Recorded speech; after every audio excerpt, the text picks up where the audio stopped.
I shouldn't be telling you this. Honestly, I've rewritten this opening a dozen times, each one a little more paranoid than the last, because once you hear it, once you know what I know, you can't unhear it. And if you're the type who thinks these lost media stories are just clickbait creepypastas, you should probably stop now. I'm not writing this for fun. I'm writing it because I can't keep it to myself anymore. If Nickelodeon knew I was saying this, I'd probably disappear. That sounds dramatic, doesn't it? I thought so too at first. The kind of line some anonymous Reddit user throws in for extra upvotes. But no, there's a weight to this. A heaviness that hasn't left me since the night I clicked play on something I should have never even known existed. And if you're still listening, if your curiosity is already hooked, you've made the same mistake I did. Here's the thing. Most of those creepy, lost episodes floating around online, they're fake. A Photoshop here, an urban legend there, some edgy fanfic cooked up for cheap scares. I used to laugh at them, but the tape I found, the one they buried, wasn't supposed to be seen. Not by kids, not by fans, not by anyone outside the people who made it. And it was never meant to be watched alone in the dark on a glitchy screen by someone stupid enough to think they were untouchable. At first, it was just a curiosity, a weird little corner of the internet, a thrill like ghost hunting or telling Bloody Mary stories at sleepovers. That's the normal side of this, the part where it could have just been another lost media rabbit hole. Except it wasn't. Because the longer I watched, the more I realized it wasn't staying trapped in the screen. That's the part one can't shake. It followed me. I don't mean metaphorically. I don't mean nightmares or paranoia. I mean I saw things, heard things, that weren't supposed to leak out. My friends don't return my calls anymore. My laptop won't stop flickering, even when it's shut. So yeah, I shouldn't be telling you this. But if you've made it this far, then you probably want to know how it started. And I'll tell you. Because once it began, there was no going back. It was supposed to be just another boring night. You know the kind. Laptop open, lights off, one hand scrolling, the other absent-mindedly nursing a can of flat soda. My room was quiet. The kind of quiet where you can hear the hum of your own electronics. I wasn't hunting for anything in particular, just drifting through forums the way you kill time when the world feels dull and predictable. That was my normal back then. Classes, work, whatever. I'd always end up back at my desk, glowing in the light of some sketchy site at 2 a.m., telling myself I was in control. That night, I was laughing at a thread about cursed cartoons. People tossing around urban legends about lost episodes of SpongeBob and Rugrats, each trying to outdo the last with edgy nonsense. I rolled my eyes, half tempted to close the tab. Then a username I recognized popped up in the comments. Ashenjack. Not a friend exactly, but someone I'd seen around enough to notice. The kind of guy who always seemed to know just a little too much about things nobody should. His comment was short, almost lazy. You're all chasing shadows. If you want something real, check this out. There was a link. No description, no warning, just a string of letters and numbers leading somewhere off the beaten path. I hesitated. Of course I did. Everyone knows not to click links like that, especially when they reek of the deep web. But hesitation doesn't last long at 2 a.m. when boredom is gnawing at you. My cursor hovered, and I told myself the usual excuses. It's probably nothing, just another troll. If it's stupid, I'll close it. I even laughed a little, muttering, "Don't be a coward. Worst case, it's just porn or some dumb shock image." The sound of my own voice felt too loud in the empty room, but it steadied me. What got me wasn't the link itself, it was the name attached to it. The URL ended in a word I'll never forget, a word that didn't fit the randomness of the rest of the string. It simply read "The Room." Something about it felt deliberate, like bait dropped just for me. My chest tightened, though I couldn't explain why. I told myself it was nothing, just another dumb site someone cobbled together to freak out strangers. Still, my pulse quickened as my finger tapped down. And that's how it started. Not with blood or screaming or shadows in the corner. Just me, alone in the dark, clicking a link I had no business touching. I thought it would load slowly, that I'd have a moment to second guess myself, but it didn't. The screen shifted instantly, like it had been waiting. And what stared back at me wasn't just another weird page. It felt like I'd opened a door. The page loaded with a sharp flicker, almost like my monitor flinched. Instead of the usual sterile background of some amateur's joke site, the screen was a murky gray, the kind of gray that felt wet. I don't know how else to put it. It wasn't a color you see on the web. It was closer to the color of a storm cloud pressed against glass. In the center was text. Simple, black, almost polite. Welcome back. I froze. My cursor jittered across the screen, like it had a mind of its own, leaving a faint trail behind it that shouldn't have been possible. I hadn't been here before, and yet the message implied otherwise. At first glance, the site looked outdated, like it hadn't been touched since the early 2000s. Blocky font, no modern design, no ads. Just bare-bones HTML and a single navigation bar at the top with words that didn't make sense out of context. Index. Records. Room. I should have closed the tab right then. But curiosity is a parasite, and once it burrows in, you don't get rid of it easily. My heart raced as I hovered over index. Click. The screen shifted into a wall of text. Names. Hundreds, maybe thousands of them, scrolling endlessly down the page. Each name was paired with a date and a timestamp, many of them crossed out in jagged red slashes. I scrolled faster, half expecting to find my own name, but I didn't. At least not then. Backing out, I clicked records. The screen filled with distorted thumbnails, tiny video stills too blurry to make out. Some were of empty rooms. Others looked like people caught mid-scream, their faces stretched and warped by bad resolution. I felt my stomach twist, but I couldn't look away. And then there was room. Unlike the others, this tab resisted me. When I clicked it, the page stuttered and went black. For a second, I thought my laptop had crashed. Then, faintly, the gray seeped back in, and a loading bar appeared at the bottom corner, moving slower than any I'd ever seen. Each second stretched like an eternity. My reflection in the screen looked wrong, delayed, as if the glass wasn't showing me in real time. I leaned closer, trying to convince myself it was just lag. That's when a faint sound slipped from my speakers. It wasn't music, or static, or even the hum of feedback. It was breathing. Shallow, irregular, far too close. I yanked off my headphones, but the sound didn't stop. It seemed to be coming from inside the room, behind me, though I knew I was alone. The loading bar crawled to the halfway mark. My palms were slick, my finger trembling over the power button. Then, as if sensing my hesitation, a new message appeared above the bar. You asked to see. My throat went dry. I hadn't asked for anything. I wanted to tell myself it was just clever programming, a generic trick designed to spook anyone reckless enough to wander this far. But the timing, it felt personal. The bar hit 99%. I told myself I'd slam the laptop shut before it reached 100. But I didn't. Something deeper than curiosity held me there, paralyzed, waiting.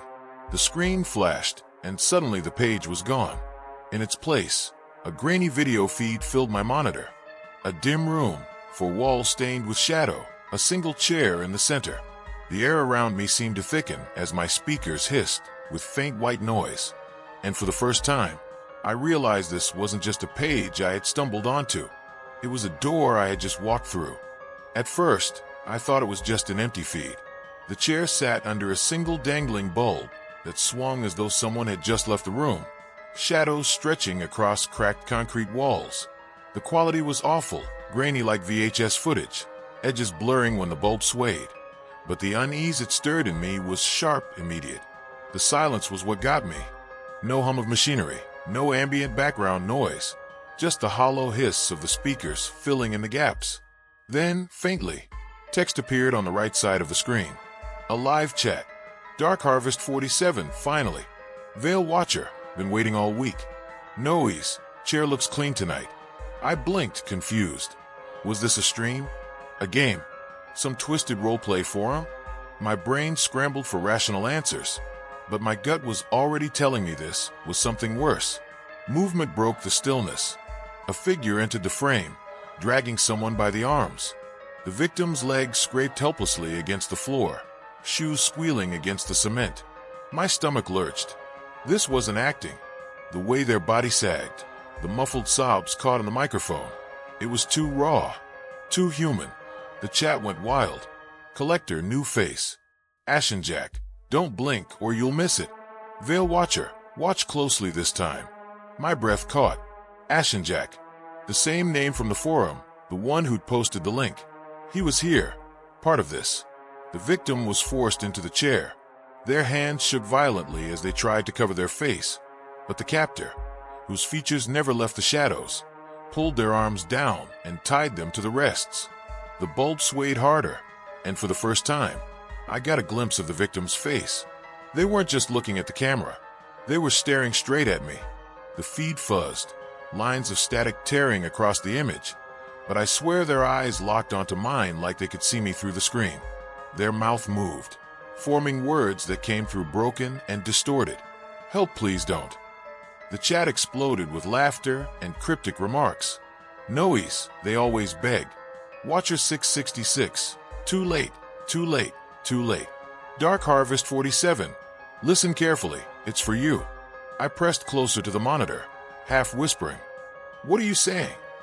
Like an idiot expecting an answer.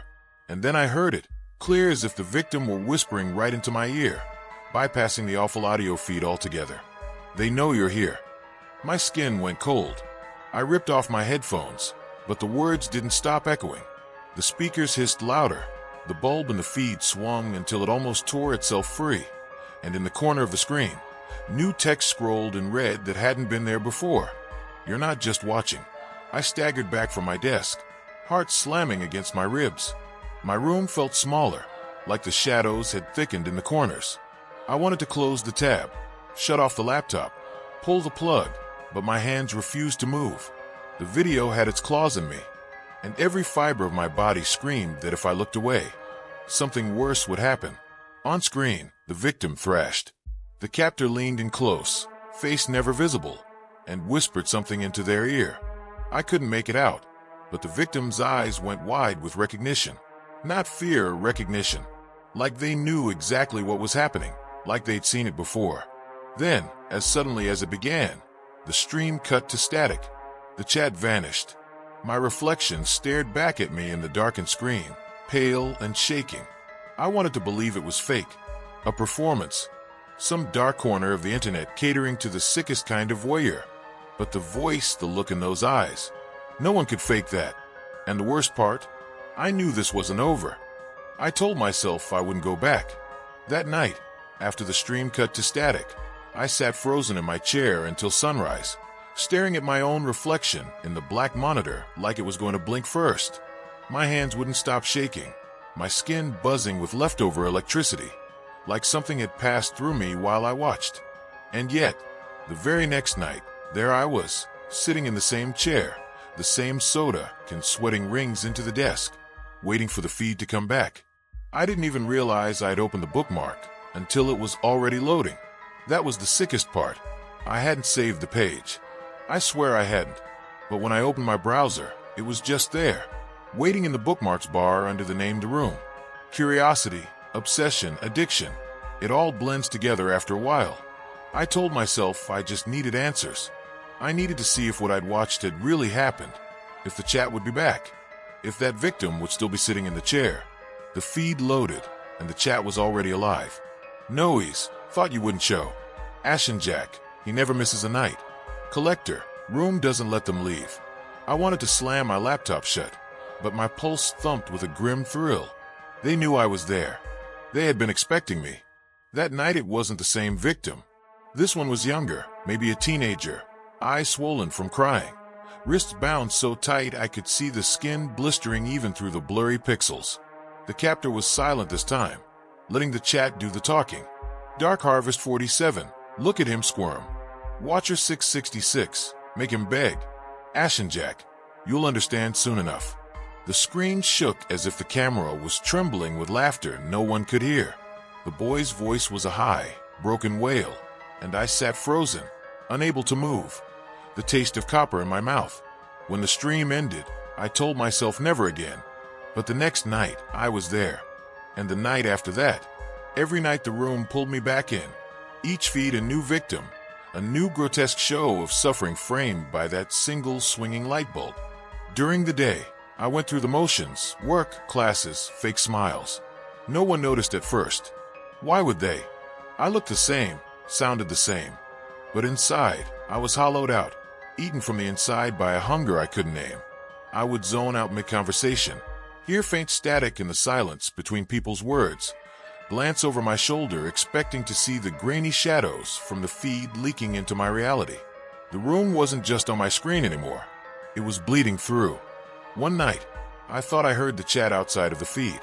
Not text scrolling across the sidebar, but voices, whispering at the edges of my hearing. I spun in my chair, headphones pulled halfway off, but there was no one in the room. No one in the apartment. Still, the whispers came. Don't blink. Don't miss it. That was when the messages changed. The chat no longer taunted just the victims. Now they taunted me. Noise, you're watching too closely. Collector, careful, or you'll end up in the chair. Ashen Jack, almost time for room 6. Room 6. The phrase repeated over and over, night after night, until it carved itself into my skull. No one explained what it meant. The streams continued. The victims blurred together, but every session ended with some cryptic mention of room 6. I tried to ask in the chat, typing shaky words into the box. What is room 6? The moment I hit enter, the entire chat went still. Frozen. Silent. Then one line appeared, burning red across the screen. You'll see. The feed cut to black, and I sat there, trembling, knowing that whatever I was caught in wasn't just a habit anymore. It wasn't curiosity. It wasn't entertainment. It was a trap tightening its grip around me. And deep down, I already knew I wouldn't be able to stop. Room 6 didn't arrive with an announcement. It didn't need one. By then, every night felt like a countdown. The chat had been teasing it for weeks. The way gamblers whisper about a jackpot no one really believes exists until the machine finally lights up. The feed opened the same way it always did. A chair, a bulb, a figure dragged across the floor. I almost expected another nameless, trembling victim, another grotesque rerun of suffering I couldn't stop watching. But when the camera steadied, I noticed something different. The walls were no longer cracked and stained. They were pristine, smooth, white surgical. The floor gleamed like it had been scrubbed raw, and the chat was already boiling. Noise, 6 is opened. Dark Harvest 47, welcome, welcome. Veil Watcher, tonight he learns. Ashen Jack, don't look away. My throat went dry. I leaned in, fingers hovering over the keyboard, but I didn't type. Somehow, I already knew this wasn't the moment to speak. The figure in the chair raised their head. For a heartbeat, I thought it was another stranger. Another poor soul, I convinced myself, was acting just to keep my sanity intact. But then my chest collapsed inward, because the face staring back from the screen was mine. Not just a resemblance. Not just a trick of resolution or bad lighting. It was me, my crooked nose, the scar on my eyebrow from a childhood bike crash, the exact shirt I was wearing that night. I shoved away from the desk, nearly tipping my chair. My laptop wobbled, the webcam light blinking like an eye-opening. On the feed, I smiled, a slow, deliberate curl of lips I hadn't made. The chat exploded. Collector. Finally he sees himself. Noise, chair fits him well. Ashen Jack, told you it was for you. My doppelganger moved in perfect sync with me. When I lifted my trembling hand, the figure mirrored it, tied wrists and all. When I whispered, this isn't real, the lips on screen formed the same words. Then it stopped copying. The double leaned forward, eyes wide and glassy, and whispered something the microphone caught in perfect clarity. We've been watching you. I staggered back, heart hammering against my ribs. The air in my room thickened, pressing on my lungs like smoke. The bulb above my bed flickered, in sync with the swaying one on screen. For the first time, I truly believed the boundary between us wasn't a screen at all. It was a veil, thin and fragile, about to tear. The captor appeared, shadow faceless as always, and circled the chair. But this time, they didn't touch the victim. They stood behind him, behind me, and rested their hands on the chair's back. The double looked directly at me, not the camera, and said, "Switch." The stream stuttered. My laptop fan screamed. Static filled the speakers, and for a second, the grainy feed overlapped with my webcam's input. My own room appeared, distorted and gray. My pale face reflected twice over. I slammed the lid shut. My breathing was ragged, my body trembling like I just run miles. But the sound didn't stop. The static still poured from the speakers, muffled by the closed laptop. And then knock. 3 sharp knocks against my door. I froze. It was after 3 in the morning. No one should have been there. I didn't move, didn't breathe, until the knocking stopped. When I finally opened the laptop again, the feed was gone. The chat empty. Just a single line pulsed in the center of the page. Room 6 is waiting. I didn't sleep that night, or the one after. Every reflection felt wrong. Mirrors lagged, showing expressions I wasn't making. Windows held shadows where none should be. My laptop would boot itself up at random hours, humming, the camera light flicking on. I stopped leaving my apartment. I couldn't focus, couldn't eat. The only thing that existed was the waiting, because no matter how hard I tried to ignore it, the room would return. And when it did, I knew I wouldn't have a choice. The breaking point came 3 nights later. My laptop powered on by itself. The site loaded without me touching the keys. No browser, no link, just a feed, already streaming. Room 6. The double sat there again, this time smiling wider, teeth too white against the dim light. The chat came alive like a hive stirred to frenzy. Noise, he can't resist. Collector, the chair is empty here. Ashen Jack, sit down. The bulb in my room flickered out. Darkness swallowed me. Only the glow of the laptop lit my face. And for one horrifying moment, I saw both versions of myself. The one on screen, bound and waiting, and the one sitting here, paralyzed in front of a laptop, merge into a single reflection. When I blinked, I couldn't tell which side of screen I was on anymore. After room 6, nothing felt solid anymore. Days bled into nights without edges, and reality seemed to glitch at the seams. I'd catch myself staring at my reflection in shop windows too long, only to realize the reflection wasn't moving when I did. My own face would freeze, mouth closed, while I stood there, jaw slack, breathing hard. The static never left, either. Not just on my laptop, on the radio in my car, on the TV at work, even in the hum of the fridge. A hiss, a whisper, like the residue of the room was bleeding into every speaker I came near. Sometimes I could almost make out words buried in the noise. Sit down. Don't look away. You're next. I told myself it was sleep deprivation, stress, paranoia, except the evidence piled higher every day. The first real proof came when I tried to call Ashen Jack. His name had been needling me since I saw it in the chat, the smug cadence of his messages, like he knew something I didn't. I scrolled through old forums until I found a direct message he'd once sent me months ago. Nothing more than a meme.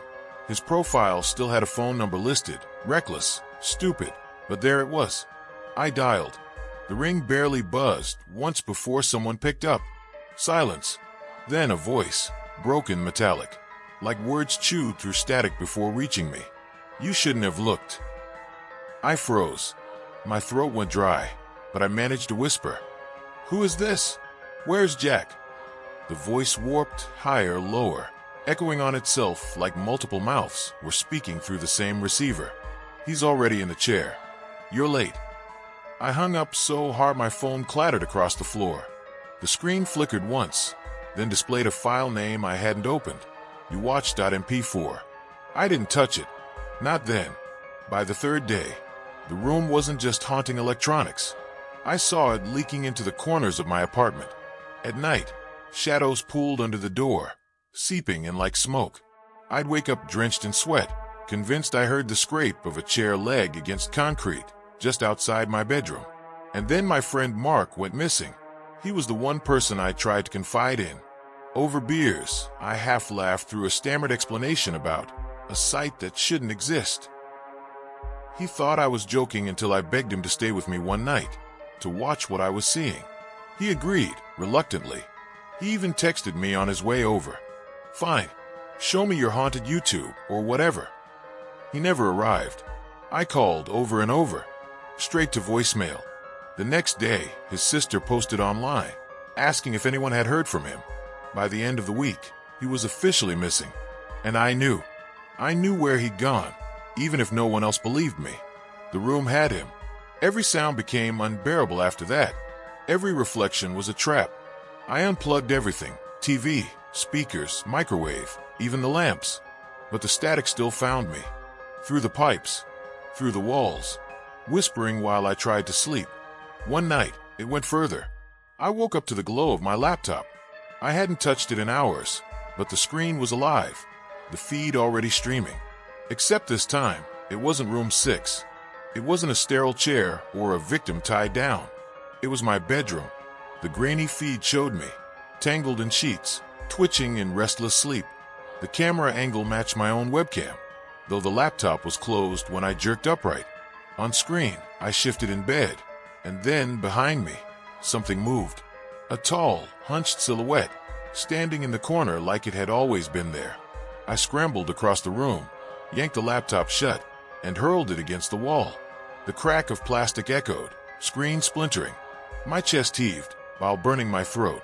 But when I turned, the corner of the room was still darker than it should have been. I whispered to myself over and over, "It's not real. It's not real. It's not real." But deep down I knew it was, because the whispers didn't stop, and because the file YOUWED.mp4 had appeared again, this time on my phone. I tried to resist. I told myself I wouldn't open it, that acknowledging it was the same thing as giving in. But the file sat there on my phone like a ticking bomb, mocking me. Every time I tried to delete it, it reappeared. Different folder, different name, same cursed video. 3 nights I held out. 3 nights of sleeping with the phone shoved in a drawer, face down, battery drained. But when I plugged it in to check the time, the lock screen flickered, and the video thumbnail stared back at me. It wasn't random static anymore. It was me, my face, filmed from an angle that didn't exist in my room. I opened it. At first, the footage was identical to what I'd seen before on my laptop. Me, thrashing in bed, restless. But then the perspective shifted, the camera moving as if something, was circling me with steady, deliberate steps. The lens tilted down until it hovered just inches above my sleeping face. I should have shut it off. I should have thrown the phone out the window. But I couldn't. My body was frozen, eyes locked to the screen, while my recorded self stirred awake. In the video, I opened my eyes. Only they weren't my eyes. The face staring back at me was mine, but hollow. The whites bled into static, pupils like black holes, too wide, too deep. My mouth opened in a smile I didn't feel, a grin splitting impossibly wide. And then on screen, I sat up in bed. I was still holding the phone, still slouched on the floor, breath shaking. But in the video, my double leaned closer to the lens, lips twitching, teeth rattling like they were being forced into a shape they didn't belong in. The audio was broken, choked bursts of static, but beneath it was a voice. My voice. "You can't stop watching."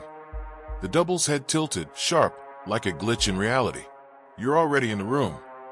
My heart slammed so hard against my ribs, I thought it might split them. I hurled the phone across the room. It struck the wall, slid to the floor. The screen spiderwebbed but didn't go dark. From where it lay, the video kept playing, muffled but still clear enough to hear my distorted laugh, filling the apartment. I crawled forward on trembling hands, slammed the phone with my palm. Nothing. It just kept playing. My double now standing in the corner of the screen where the shadow had been days before. I swear, it looked like it was watching me through the screen. I stumbled back, whispering no, no, no, as the sound bled into every corner of the room. My speakers were off, my laptop destroyed, but the laugh came from everywhere, inside the pipes, behind the walls, in my own chest cavity, like the sound was echoing from my lungs. Then came the final frame. My double leaned so close to the lens the screen went black except for its static bleeding eyes. For 1 second, the distortion cleared, and the voice came sharp, perfect, undeniable. "Mark says hello." The phone went dark. I didn't move for hours. Not because I was exhausted, but because I was afraid if I blinked, I'd see that face again. My face. My smile. By the time I picked up the phone, the file was gone. No trace. Not even in hidden folders. But I knew it wasn't over. The message was clear.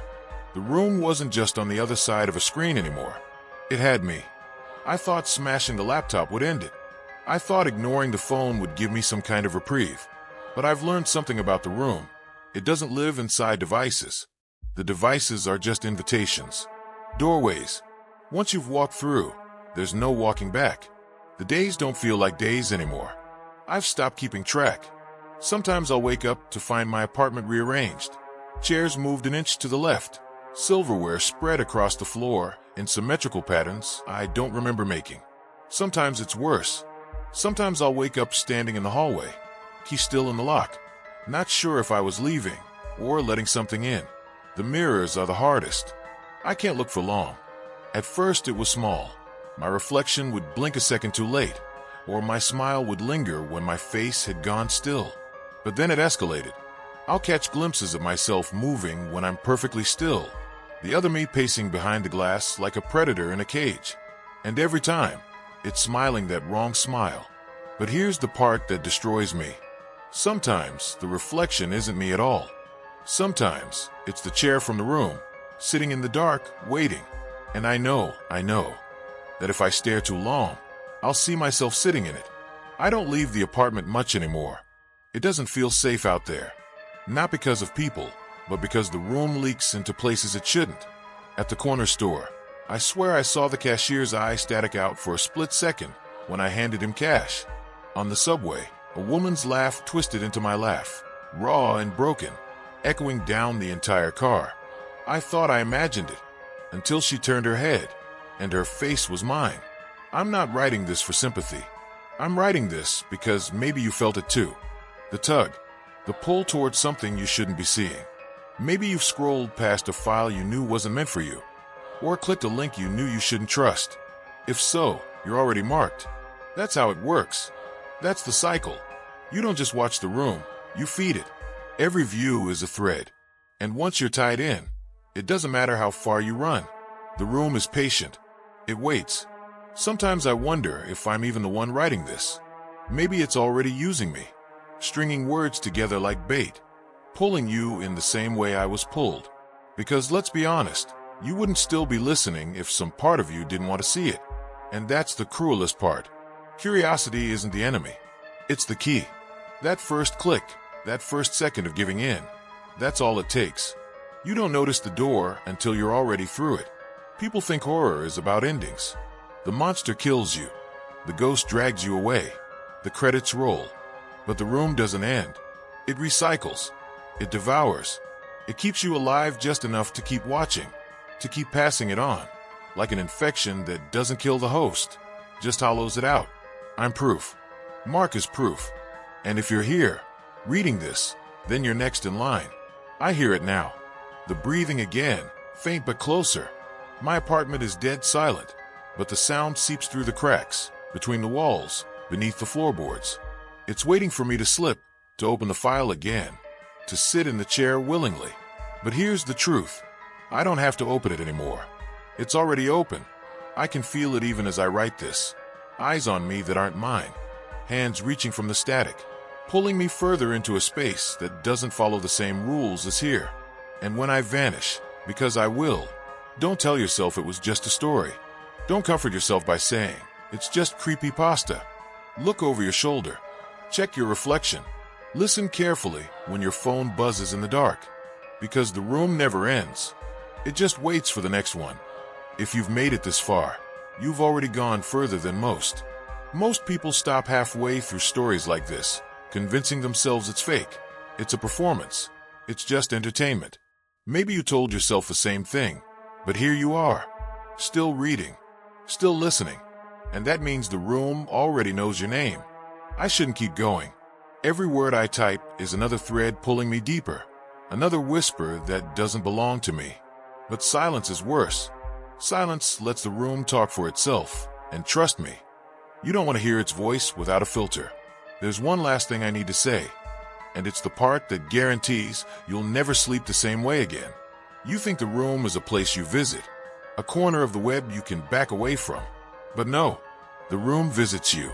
It slides into your life when you're weakest, when your guard is down, when you're tired, when you're scrolling at 3 a.m., telling yourself, just one more video. That's when it taps you on the shoulder.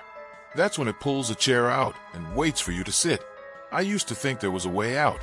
Destroy the device, delete the files, burn everything to ash. But I've seen too much to believe that now. I've felt the cycle. I've watched the others.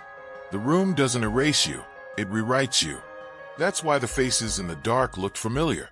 That's why the voices sounded like mine. Because sooner or later, you stop being a visitor and start being part of the show.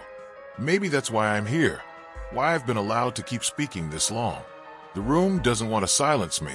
It wants me to share, to spread, to hand it over like a virus you can't see until it's already inside you. And if you think you're safe because you didn't click a link, because you didn't open the file, ask yourself why you're still here, why you couldn't stop reading, why you're still holding on for the end. I'll make it simple for you. There's no end. The final scene is always the same. Someone telling you not to scroll. Someone warning you that the next moment is when the room makes its move. So here's my warning. My last act of defiance, if you want to call it that. Don't scroll down. Don't test it. Don't chase it. Don't feed it. Because if you do, if you ignore this and let curiosity win, then when the screen glitches, when the static settles, when the chair appears waiting in the dark, it won't be me sitting there anymore. It'll be you.